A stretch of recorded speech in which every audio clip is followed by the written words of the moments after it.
Have you ever felt lost in the noise of other people's opinions, the relentless chase of worldly validation, the endless scroll of curated lives on screens? In this chaos, we often forget the most important battlefield, the space between our own two ears, the state of our own hearts. We look sideways, comparing our chapter 3 to someone else's chapter 15. We exhaust ourselves trying to manage perceptions, win the approval of creation, and chase things that were never written for us. And in this exhaustion we wonder, where is the tranquility, where is the barakah, where is the help of Allah? The answer lies in a profound divine secret, a promise whispered in the Quran and echoed in the life of the Prophet, letter F, DFA. When you focus on yourself, Allah focuses on you. The notion of focusing on yourself is often draped in the modern language of self, care and individualism, a concept that can sometimes feel at odds with the communal spirit of Islam. We are taught from a young age about the Ummah, about brotherhood and sisterhood, about caring for our neighbors and giving in charity. So, when we hear a phrase like focus on yourself, it can instinctively sound like a call towards selfishness, a retreat from community responsibility into a shell of self-absorption. But in the spiritual lexicon of Islam, this could not be further from the truth. To focus on yourself, in its truest and most profound sense, is not an act of selfishness. It is the very bedrock of worship, the essential first step in fulfilling our covenant with Allah. It is the meticulous and devoted act of tending to the only piece of creation we have been given direct stewardship over, our own soul. This inward journey begins with the fundamental understanding that every single external act of worship, every interaction with the world, is only as valuable as the internal state from which it springs. A mountain of good deeds in the divine scales can be rendered weightless by a heart tainted with ostentation, pride, or a desire for worldly gain. The Prophet Muhammad letter F, DFA laid the foundation for this entire concept when he said, "Verily, deeds are only by intentions." This single hadith shifts the entire axis of our spiritual life, from the external to the internal. The battlefield of faith is not first in the mosque or the marketplace. It is in the silent, unseen chamber of the heart where intentions are forged. To focus on yourself, therefore, is to become the guardian of that chamber. It is to sit at the doorway of your own heart and diligently examine every thought, every motive, every whisper that seeks entry. It is to ask before raising your hands in dua, am I truly seeking Allah, or am I seeking to be seen as pious? Before giving charity, is this for the pleasure of my Lord, or for the praise of people? This constant vigilant introspection is the highest form of self-focus, and it is what transforms mundane actions into acts of worship that ascend to the heavens. This process is what the scholars and the people of Tasawwuf Islamic spirituality, called muhasaba *, holding oneself to account. It is the painstaking work of the soul, far more demanding than any physical act of devotion. Praying tahajjud is one thing. Fighting the laziness and the whispers of the shaitan that pull you back to sleep is another. The former is the fruit, the latter is the cultivation of the tree. When you focus on this internal cultivation, you are engaging in a direct and intimate dialogue with Allah. You are acknowledging that you are a work in progress, and you are actively participating in your own purification. This is the essence of tazkiyat, a nafs asterisk, the purification of the self.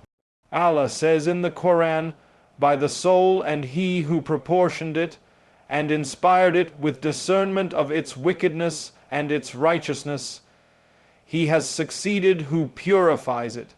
The success that is promised here is not contingent on the number of people you lead or the public recognition you receive. It is contingent entirely on a private, personal project, the purification of your own soul. This is the ultimate self-focus, and it is the ultimate act of obedience. When we mistake this sacred self-focus for selfishness, we confuse the destination with the journey. A selfish person is turned entirely outward, seeking to draw the world, its possessions, its admiration, its power into themselves. Their focus is on acquisition. The spiritually focused person, however, is turned inward, seeking to expel from themselves the diseases of the heart, envy, malice, pride, and heedlessness. Their focus is on purification. The goal is not to build a monument to the self, but to empty the self of everything that is not pleasing to Allah, so that it may become a vessel for divine light and guidance. Imagine two farmers. One farmer spends all his time painting his fence and polishing his tools, hoping the neighbors will admire his farm. The other farmer, unseen, is down on his knees, pulling weeds, aerating the soil, and ensuring the roots of his crops are deep and healthy. The first farmer is focused on his external image. The second is focused on the internal health of his land. Which one will truly bear fruit? The one who tends to the roots. This metaphor translates directly to our spiritual state. A community is only as strong as the individuals who comprise it. You cannot give what you do not have. How can you hope to advise another, to enjoin good and forbid evil with wisdom and compassion, if you have not first struggled with those very same evils within your own soul? How can you be a source of peace for others if your own heart is a tempest of unresolved anger and jealousy? The focus on self is, therefore, a prerequisite for effective service to others. It is not the end of the journey, but its indispensable beginning. By holding yourself to account, by purifying your intentions, and by mending your own character, you are not abandoning the community. You are building a stronger, more authentic, and more radiant brick with which to build it.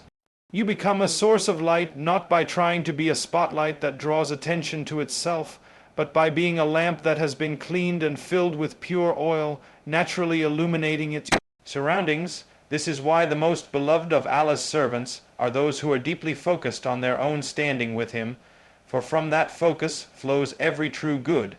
When you make the state of your heart your primary concern, you are performing the greatest act of worship, for you are aligning your entire being with the command of Allah. Indeed, Allah will not change the condition of a people until they change what is in themselves. You are doing your part, and in that sincere effort, you invite Allah to focus His merciful attention upon you, to aid you, to purify you, and to make you a means of guidance for others. The divine promise embedded within the concept of self-focus is not a passive one. It is a dynamic, cosmic principle that governs the relationship between the servant and the Creator. It is a contract of action and reaction, of human endeavor and divine response, articulated with breathtaking clarity in the Quran. Indeed, Allah will not change the condition of a people until they change what is in themselves. This verse is far more than a piece of spiritual advice. It is a fundamental law of existential physics, as real and unyielding as the law of gravity. It delineates a sacred sequence, a necessary order of operations that we ignore at our own peril. The change we so desperately seek in our external circumstances, be it relief from hardship, the opening of provisions, the restoration of peace, or the guidance of a loved one, is locked behind a door that can only be opened from the inside. The key is the deliberate, conscious, and sustained change we must first enact within the landscape of our own souls. This principle shatters the illusion of helplessness. that so often paralyzes us. It transfers the locus of control from the outside world, which we can scarcely influence, to the inner world, which we have been commanded to master. We often stand like beggars at the door of our own lives, pleading for Allah to change the scenery, to remove the troublesome actors, to rewrite the script of our circumstances, all the while failing to realize that the real drama, the decisive battle, is unfolding within us. Allah, in His infinite wisdom and justice, does not simply intervene to rearrange the external world to suit our unrefined desires and unchallenged character flaws. To do so would be to negate the purpose of our test, to trivialize the gift of free will, and to allow us to remain in a state of spiritual stagnation. Instead, He has established a system rooted in divine wisdom. The external world will often remain a reflection of our internal state until we undertake the courageous work of altering that state. The chaos outside is frequently a manifestation of the chaos within. The discord in our relationships can be an echo of the discord in our hearts. The lack of barakah in our time and wealth points to a leak in the vessel of our faith and intentions. This process of internal change is not a single event, but a continuous, multi-layered endeavor. It begins at the most fundamental level with the reformation of our beliefs and intentions, what we call **Akida** and **Niyya**. It is a recalibration of our inner compass to ensure it points unerringly toward Allah. This means purifying our belief from subtle shirks, from seeking praise, from relying on other than Allah, from the hidden arrogance that taints our actions. It means aligning our deepest desires with what pleases Him, so that our pursuit of a livelihood, our seeking of knowledge, our interactions with our family, are all re-anchored in the quest for His pleasure. This is the change at the level of the root. From this reformed root, a change in character must then grow a change in our ****. This is the painstaking work of replacing blameworthy traits with praiseworthy ones. It is to actively cultivate patience **sabr** in the face of irritation, to practice gratitude **shukr** when feeling entitled, to inject sincerity **ikaz** into every endeavor, and to embody truthfulness **sidq** in speech and action. It is to struggle against the knee-jerk reaction of anger and replace it with the conscious response of forbearance. It is to fight the envy in our heart when we see others blessed and replace it with genuine contentment in Allah's decree. The third layer of this internal reformation is the change in our actions, the **amal**. This is where the internal transformation manifests externally, but now from a place of purity and purpose. It is to establish the prayers not just as a physical routine, but with presence of heart **kashu**. It is to give charity not as a social obligation, but as a secret transaction between you and your Lord. It is to seek knowledge not for a diploma or status, but as a means to draw closer to the divine. It is to work in this world with a sense of responsibility and excellence, viewing our professions as a field of worship. When we undertake this comprehensive internal jihad, this greatest struggle against the lower self, we are not merely improving ourselves in a worldly sense. We are actively fulfilling our end of the divine contract. We are turning the key in the lock from the inside. And it is at this precise moment, when we have demonstrated the sincerity of our effort, that the divine response, promised in the verse, is activated. Allah, Al-Mujib, the responder, now focuses His attention upon us. This is not a metaphorical focusing. It is a tangible realignment of cosmic forces in our favor.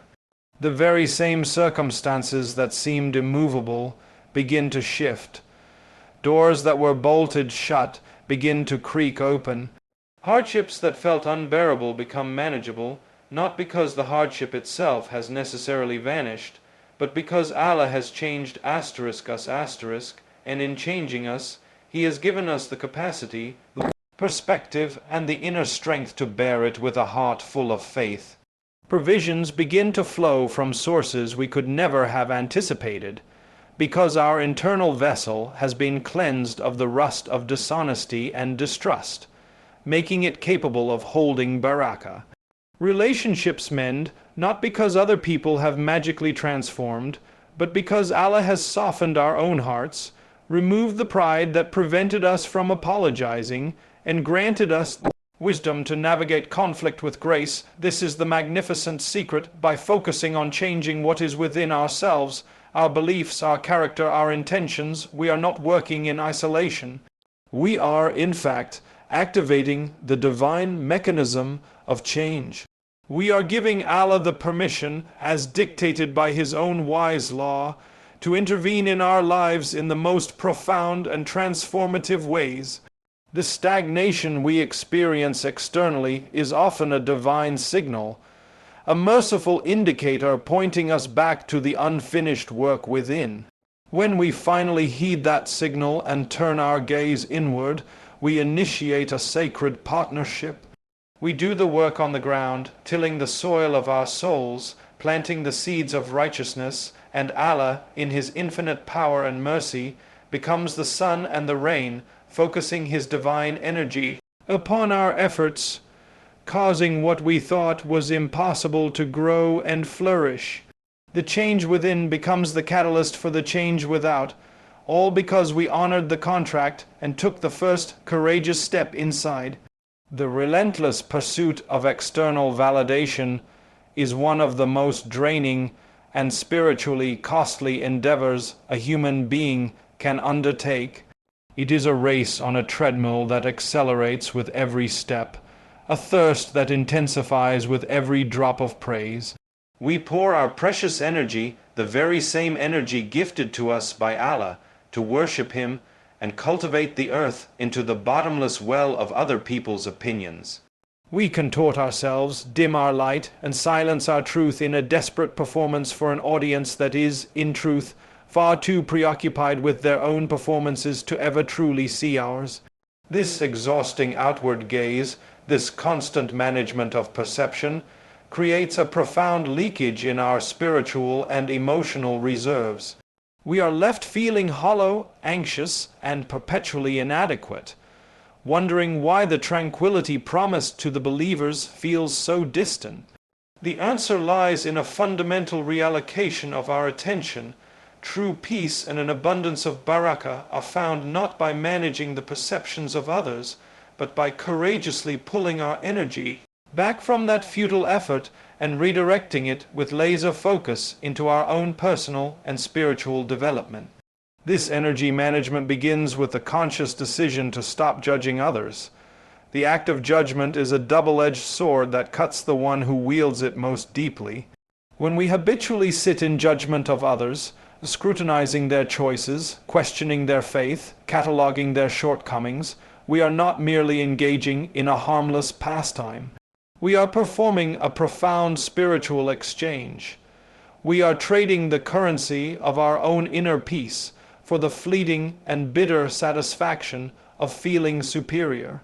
We expend mental and emotional calories constructing narratives about people we may not even know, crafting entire courtrooms in our minds where we serve as judge, jury, and executioner.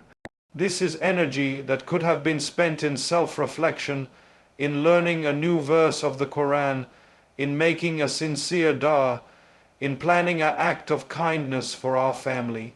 Every moment spent in judgment is a moment stolen from our own growth. The Prophet Muhammad DFA warned us of this, saying, "Whoever seeks relief from the burdens of the fire, let him slow down in judging people." To pull our energy back is to close that mental courtroom.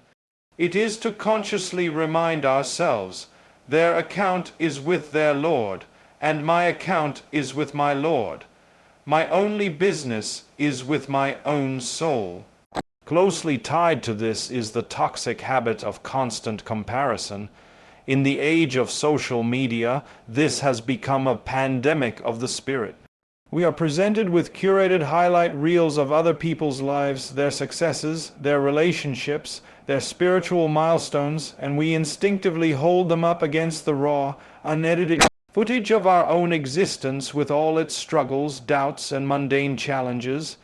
This comparison is a thief of joy and a drain of divine barakah.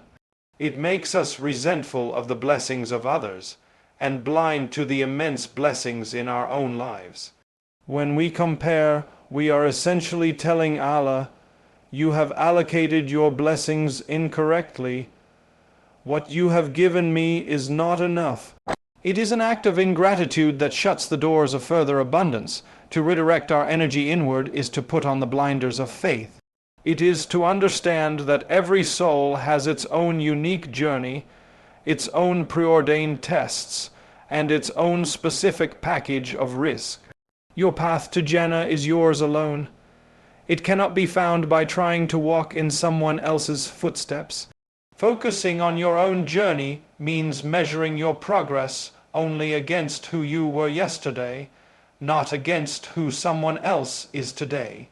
It means replacing the question, "Why do they have what I don't?" with the question, "What has Allah written for me, and how can I use it to get closer to Him?" The final and perhaps most subtle energy drain is the compulsion to manage how we are perceived. We craft personas, we carefully phrase our words to win approval, we hesitate to stand for a truth for fear of being misunderstood or disliked. This is a form of hidden shirk, a seeking of creation's applause that dilutes the purity of our actions for the Creator. The mental gymnastics required to maintain a favorable public image are exhausting. It creates a fractured self, a constant tension between who we truly are and who we pretend to be for the world. The one who is focused on Allah, however, finds a glorious liberation from this prison. Their North Star is not the fickle approval of people, but the eternal pleasure of Allah. They understand the profound truth in the statement of the righteous predecessors. What a relief it is to abandon the hope of being admired by people. When you redirect your energy from managing perceptions to managing your sincerity, a heavy burden is lifted. You become free to speak the truth, to embrace your quirks, to fail publicly and try again, all because your worth is no longer tethered to the opinions of others.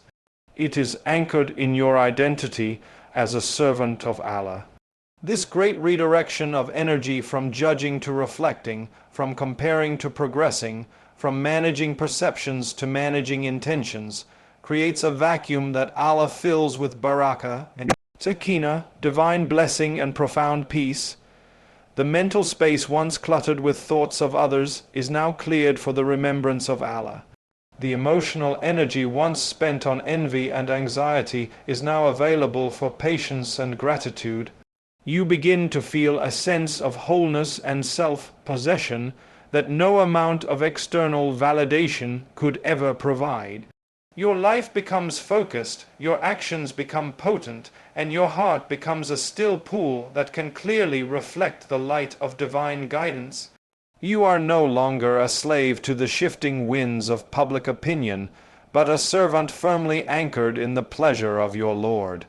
By mindfully pulling your energy back from the external world and pouring it into your own garden, you are not being selfish. You are being a wise steward of the greatest trust Allah has given you, your own soul. And in doing so, you create the conditions for your Lord to turn His merciful and undivided attention to you, watering your efforts with His grace and causing your life to blossom in ways you could never have engineered through your own striving for the world.